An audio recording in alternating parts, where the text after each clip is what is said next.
Well, hello, friends, and thanks for joining me for another weekly episode of the Money Girl Podcast. My name is Laura Adams. I'm a personal finance author, speaker, and spokesperson who's been writing and hosting this show since 2008. My most recent book, Debt-Free Blueprint: How to Get Out of Debt and Build a Financial Life You Love, is available. You can get it as a paperback or ebook wherever books are sold. And if you love listening, and many podcast listeners do love listening instead of reading, you might want to hear me narrate it. You can pick up the audiobook version at audible.com. Today's show is going to address the issue of benefits when you leave a job. You know, there's usually some kind of loose ends that have to be tied up before your last day. Some perks that you get in the workplace are going to end right away, but others can continue after you leave or even require you to take some kind of action in order to manage them correctly. No matter if you quit a job or are laid off or even get fired, it's really important to understand your rights and options for getting the most out of health benefits from an old job. But this show is for everyone, even if you don't have a job that offers health benefits. I'm going to cover what happens with common health-related benefits once you're no longer employed. But a lot of the information here will also apply if you get health insurance on your own, you're self-employed, or maybe you want to work for yourself someday. All right, so we're going to talk about 3 different types of health benefits that you're going to need to manage when you leave a job. And these benefits are going to vary, of course, depending on your industry, the company size, and the preferences of your particular employer. Once you know that you will be moving on from a job, I want to encourage you to talk to your human resources administrator about the benefits that you're eligible for and how you can access them after you leave. There may be a lot more that's available for you than you realize. So let's talk about what you need to know regarding 3 health-related employee benefits when you're no longer employed. The first is health insurance. And there's no doubt that group health insurance is one of the most valuable benefits you can get as an employee. In general, your policy will extend through the end of the month that you leave a job. For instance, let's say your last day on the job is July 2nd. Your health coverage will likely end at midnight on July 31st. But here are several options that you may have to continue getting health coverage. You might be able to enroll in a spouse's health plan. You may be able to enroll in a parent's health plan. Now, that's only if you're younger than age 26. And of course, if your parent is willing to have you on the policy. You may be able to get free or even low-cost health coverage through Medicaid if you have low income. And if you have low income, you may also qualify for what's called CHIP. That stands for Children's Health Insurance Program. That's for young dependents. And everyone can shop for an insurance plan in the government's health insurance marketplace. I'll talk a little bit more about that. And depending on your income, these options may all be a lot more affordable than opting for COBRA. I'll talk about COBRA in a moment as well. And by the way, you're going to find links to all the resources that I mentioned in the show in the Money Girl section at quickanddirtytips.com. When you're ready to learn more and really get into the nitty-gritty of comparing individual or family health plan prices, there are a variety of ways that you can do that. You can work with an insurance broker. You can use various health insurance websites, or you can go directly to the federal marketplace at healthcare.gov. And there are some states that even have their own marketplaces, but you can still start at healthcare.gov to find out what's available in your state. And if your income is below certain limits, that is based on your family size, you can qualify for a federal subsidy. That will reduce your health care premiums for any of the plans that you buy in the marketplace. But here's what you need to take into consideration. Open enrollment for marketplace health plans is limited to a certain time each year. However, if you do lose your group coverage at work, that's one of several life events that qualify you for a special enrollment period, or SEP, which allows you to get coverage at any time during the year. But you've only got 60 days to sign up for a marketplace plan after you lose your insurance at work. So you can't wait. If you lose your job in January, don't think that you can just buy insurance, in July or August. You need to do it within 60 days after you're no longer covered at work. And if you miss this special enrollment deadline, you're not going to be able to get a marketplace plan unless you have another type of qualifying event, such as having a child, getting married, or exhausting your maximum period of COBRA coverage. So let's shift into talking about COBRA continuation coverage. This is the second type of health policy that you need to know about after leaving a job. So COBRA is an acronym. It stands for the Consolidated Omnibus Budget Reconciliation Act. Even though the name of this law doesn't mention anything about health insurance, and it conjures up some scary images of snakes in baskets, it's actually a good thing. COBRA is not an insurance company. It's not a health plan. What it is a law that gives you the option to continue your employer-sponsored health insurance after you're no longer employed. So instead of having your plan canceled at the end of the month you leave a job, you can use COBRA to continue getting the exact same benefits and choices that you had before you left your company. COBRA protects everyone affected by the loss of group health insurance, and that includes the former employee, his or her spouse, former spouses, and dependent children when certain events occur. So let's say, maybe you're working and your hours get cut, and that means that all of a sudden you're no longer eligible for benefits. Or you get divorced, or you get legally separated from a covered employee, and you find yourself in a situation where you no longer have health insurance. These are all qualifying events that allow you to get COBRA. But there are some situations that you need to know about when COBRA is not going to apply.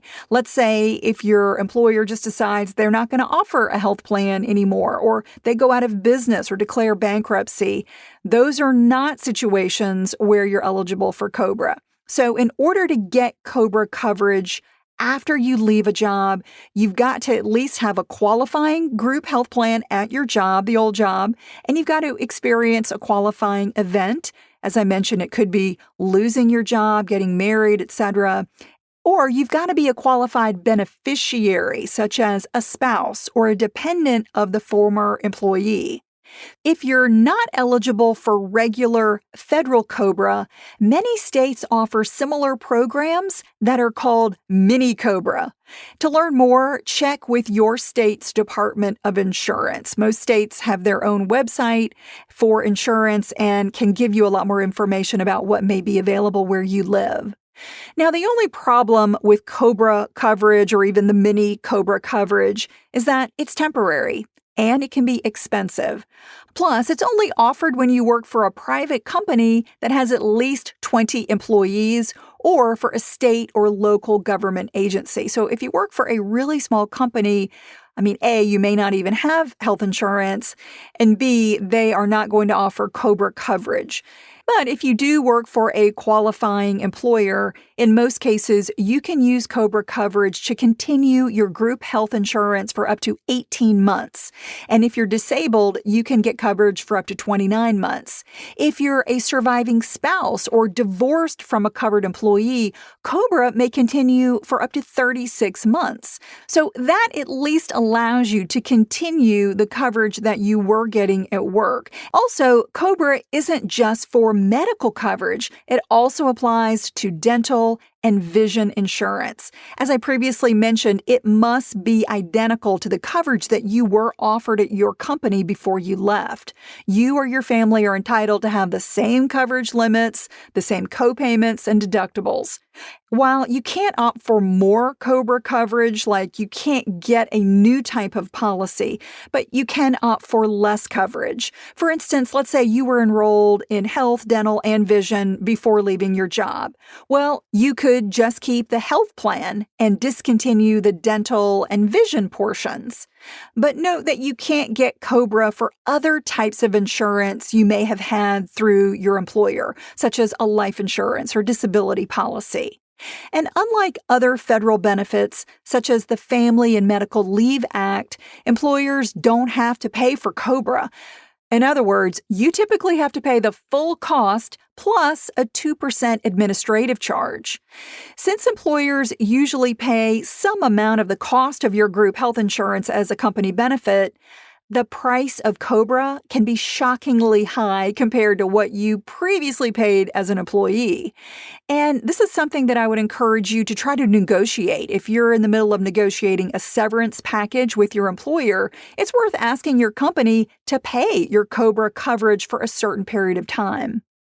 After you leave an employer, you should receive information about your rights to apply for COBRA. You've got to notify your Human Resources Department within 30 days after a qualifying event, such as, getting fired or having a cut in your work hours. You've got 30 days to let them know that you do want to elect COBRA continuation. Your former employer must send you an election notice within 14 days. Then you or your beneficiaries have up to 60 days to decide whether or not to continue the coverage at the quoted price. So what I recommend is that you shop and you compare the cost of COBRA to a private policy through the government marketplace. If you do qualify for a federal subsidy, a marketplace plan might be a whole lot less expensive. But if you've got higher income and you don't qualify for a reduced premium, COBRA might cost about the same or even give you better benefits for the same price. This is something that I recently did when we relocated from Texas to Florida and my husband left his position. We have decided to go with COBRA because shopping the marketplace plan versus COBRA showed that COBRA was actually about the same price and is giving us better benefits for the price. And when COBRA runs out for us in 18 months, we'll formulate another plan. But for now, it's really the best deal. So don't make the mistake of thinking that you're just going to wait and get health insurance after you land your next job. If you get sick or you need a trip to the emergency room, you could end up with a massive bill. It's just not wise to have any gap in coverage. Medical debt, it's the number one reason for bankruptcies in the United States. So having health insurance is critical not only for your physical well-being, but also for your personal finances. Okay, the third health benefit that you're going to need to manage after leaving a job is a health savings account, or HSA. So you're eligible for this tax-advantaged account when you're already enrolled in an HSA qualified high-deductible health plan. And the good news is that an HSA is portable. That means you own the account no matter if you leave your company or where you get your insurance. The funds in the account, including amounts that may have been contributed by your old employer, are yours to spend on eligible medical expenses. And you can continue using the account and spending out of it for your qualified expenses for you and your family, even if you don't have a high-deductible health plan anymore or you're uninsured. But if you spend HSA money on non-qualified medical expenses, the amount will be taxed as income, plus you must pay an additional 20% penalty. So the message there is make sure you're using it for qualified expenses. And if you reach age 65 and you still have money in an HSA, the penalty does not apply. In other words, if you spend your HSA on non-qualified expenses like, groceries or a trip to Hawaii, it would simply be subject to income tax. You would not have to pay that hefty 20% penalty.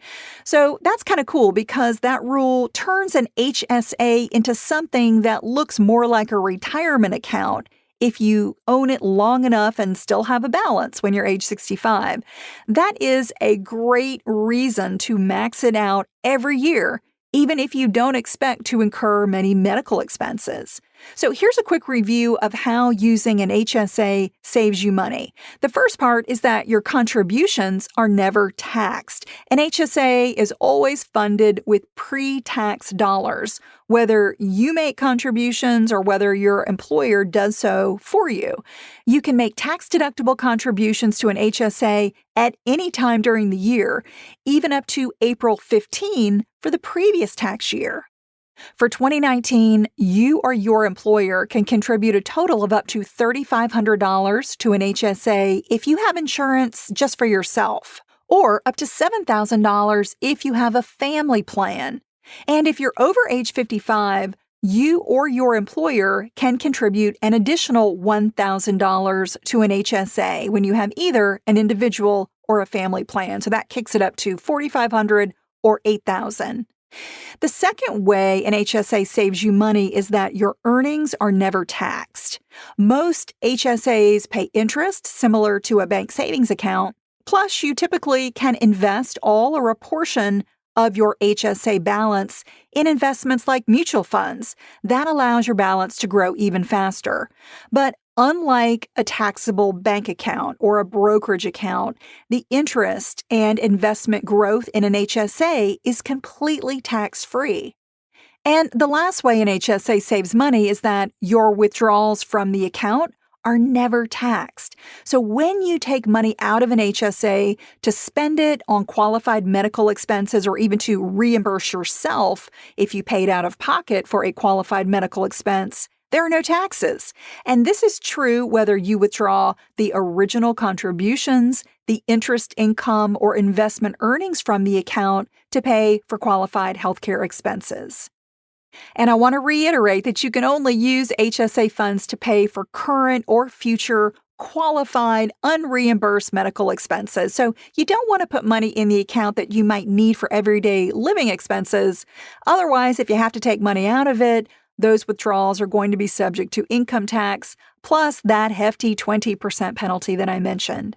In addition to these three major tax advantages, there's some more advantages. You can spend HSA funds on long-term care insurance at any age. You can also spend them on COBRA health insurance premiums after you leave a job. You can spend them on health insurance while you're receiving unemployment compensation. You can spend them on certain Medicare premiums after age 65. So there's some flexibility there with how you can use the money in an HSA. And if you want to review all of these rules and requirements that I'm talking about for health savings accounts, I would encourage you to download my one-page cheat sheet. It's a guide that you can get for free. If you want to get it, simply send me a text message. Text the phrase HSA Tool, HSATOOL, no space, to the number 33444. This guide will explain all of the eligibility requirements, and it also gives you some of the best places you can go to get an HSA. I hope this show has been helpful and will help you navigate your health insurance benefits if and when you decide to leave a job. And before we go, I also want to invite you to sign up for a free, short, almost weekly email that I send out that's filled with tips, tools, and recommendations that I think you might enjoy. If you want to get it, simply send a text to that same number, 33444. Text the phrase "Get Updates" with no space. And if you don't text, you can visit lauradadams.com to sign up for the newsletter or download the HSA tool. Also, this is my last reminder that the summer discounts for my online classes are going to expire very, very soon on June 21st. If you're interested in enrolling in either Get Out of Debt Fast, a proven plan to stay debt-free forever, or Build Better Credit, the ultimate credit score repair guide, or heck, why not both of them? You can get 85% off if you text the phrase Summer Money, SUMMERMONEY with no space to that same number, 33444. Take a moment to invest in yourself and your financial education to take your money skills to the next level.